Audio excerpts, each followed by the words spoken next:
Indonesia punya masalah serius, banyak makanan yang rusak atau menurun kualitasnya, bahkan sebelum sampai ke tangan konsumen. Akibatnya, kerugian sosial dan ekonomi pun tak bisa dihindari. Tapi, tahukah kamu, ada teknologi yang bisa membuat makanan tahan lebih lama tanpa mengubah rasa, gizi, atau tampilannya? Namanya, teknologi iradiasi pangan. Kawan Brin, tahukah kamu, kalau mutu dan daya tahan pangan yang rendah bisa menyebabkan food loss hingga 23-48 juta ton per tahun? Itu setara dengan 115-184 kg makanan yang terbuang untuk setiap orang. Menurut Bappenas tahun 2021, kerugian ekonomi dari food loss ini bisa mencapai lebih dari 500 triliun rupiah setiap tahunnya. Food loss terjadi ketika makanan menurun kualitasnya atau rusak sebelum dikonsumsi, mulai dari tahap produksi, pasca panen, hingga distribusi.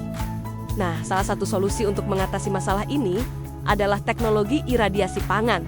Teknologi ini menggunakan sinar radiasi untuk membunuh mikroba penyebab pembusukan. Sehingga makanan bisa bertahan lebih lama dan tetap aman dikonsumsi, prosesnya tidak mengubah rasa, warna, tekstur, ataupun kandungan gizi makanan. Tapi mungkin kamu bertanya-tanya, bukankah radiasi itu berbahaya? Tenang. Iradiasi pangan tidak membuat makanan menjadi radioaktif. Radiasi yang digunakan adalah gelombang energi, bukan zat yang menempel pada makanan. Energinya hanya lewat untuk menonaktifkan mikroba tanpa meninggalkan radiasi sedikit pun. Teknologi iradiasi pangan sudah diatur dalam Undang-Undang Nomor 18 Tahun 2012 tentang Pangan dan Peraturan BPOM Nomor 3 Tahun 2018 tentang cara iradiasi pangan yang baik. Bahkan mengikuti standar internasional ISO 14470 tahun 2014. Teknologi ini juga diakui oleh lembaga dunia seperti IAEA, Codex Alimentarius, dan International Plant Protection Convention.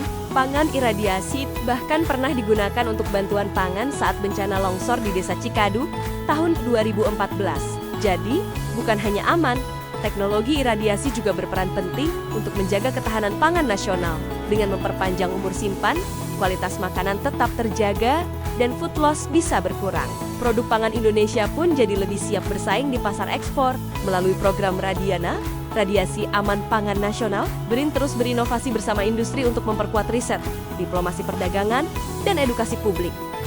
Kita bisa mengurangi food loss dengan memperpanjang umur simpan produk melalui iradiasi. Sudah saatnya semua pihak, pemerintah, pelaku usaha, akademisi, dan masyarakat bersinergi mewujudkan transformasi pangan Indonesia lewat teknologi radiasi. Pernyataan tersebut disampaikan oleh Dr. Syaiful Bahri, Kepala Organisasi Riset Tenaga Nuklir Badan Riset dan Inovasi Nasional. Jadi, kalau kamu masih ragu dengan keamanan makanan iradiasi, kini kamu sudah tahu faktanya. Teknologi ini aman, bermanfaat, dan sudah diatur dengan jelas. Yuk, kenali lebih jauh tentang inovasi ini. Kamu bisa baca selengkapnya melalui tautan atau QR Code di layar. BRIN, riset untuk negeri, inovasi untuk ketahanan pangan Indonesia.